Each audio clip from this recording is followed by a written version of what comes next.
Dita kur nuk do të mund të na ndihmoj askush.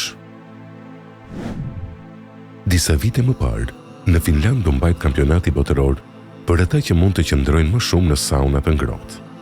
Në finale, u gjetën një finlandez dhe një rus, dhe kur temperatura arriti 110 gradë, gjyqtarët vënë re tek të dy garuesit se diçka nuk ishte në rregull dhe e ndërpren garën. Kur e hapën derën, gjyqtarët dhe publiku mbetën të shokuar nga pamja që panë.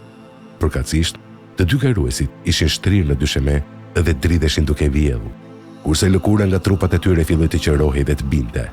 Në trupat e tyre kishin plagë të hapura prej të cilave rrithte gjaku. Finlandezi shpëtoi, kurse për garuesin rus nuk ishte shpëtim. Ai vdiq me njëherë pas kësaj. Këtë shkrim e ka shkruar gazeta suedeze Aftonbladet. Subhanallah.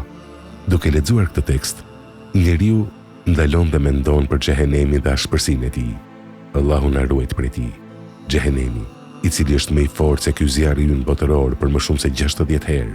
Dhe imagjinoni që disa njerëz do të digjen në xhehenem për gjithmonë, ndërsa të tjerët do të jenë në të për një kohë që vetë Zoti e di. Atje nuk do të ketë spital ku njeriu do të dërgohet pas një minute qëndrimi në të, dhe askush nuk do t'i vinë në ndihmë. La ilaha illallah. Njerëzve do t'u bie lëkura nga nxehtësia e zjarrit, dhe Allahu i plot fuqishëm do të bëjë që lëkura të përtërihet, dhe ata përsëri do të ndëshkohen në zjarr, dhe kështu me vite.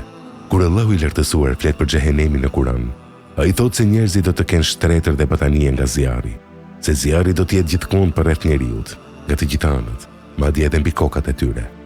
Në xhehenem njeriu do të pijë metal të shkrirë dhe do të shkrihet gjithçka në barkun e tij. Andaj, çfarë do të ndodhë me organet e brendshme kur njeriu ta pijë këtë? Pasha Allahun, njeriu nuk mund të imagjinojë këto skena, ku trupat njerëzor do të karbonizohen, ku disa njerëz do të qëndrojnë përgjithmonë. Përgjithmonë, nëse njeriu do të ishte i dënuar të qëndronte atje vetëm një orë, do të ishte fatkeqësi.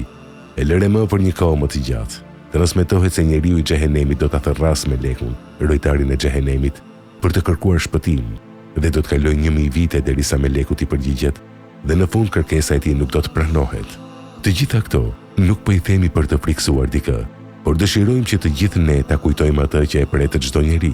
Njeriu kokfort i cili ja kthen shpinën udhëzimit të Allahut, atë i cili nuk i kryen urdhrat e Allahut madhëruar, dhe atë i cili i shkel ndalimet e Allahut.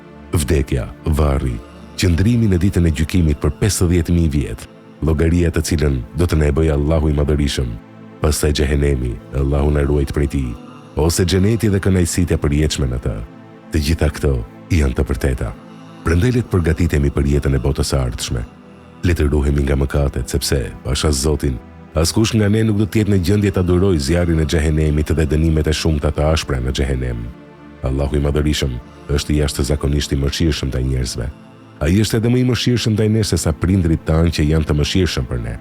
Ai u do njerëzve të mirë dhe i tërret në të mirë. Ai gëzohet kur ndonjëri prej robërve të tij sinqerisht pendohet dhe kthehet në Islam. Gëzohet edhe më shumë se një njeri i cili është në shkretëtir, që gëzohet kur e gjen devën e tij të humbur, mbi të cilën janë edhe ushqimi dhe pijet, sepse nëse nuk do ta gjente, do të vdiste. Por njeriu është ai që është kokfort dhe derisa është gjallë dëshiron të mëkatojë. Zotin e lutim të na largojë zjarrin e xhehenemit dhe të na bëjë prej banorëve të xhennetit. Amin.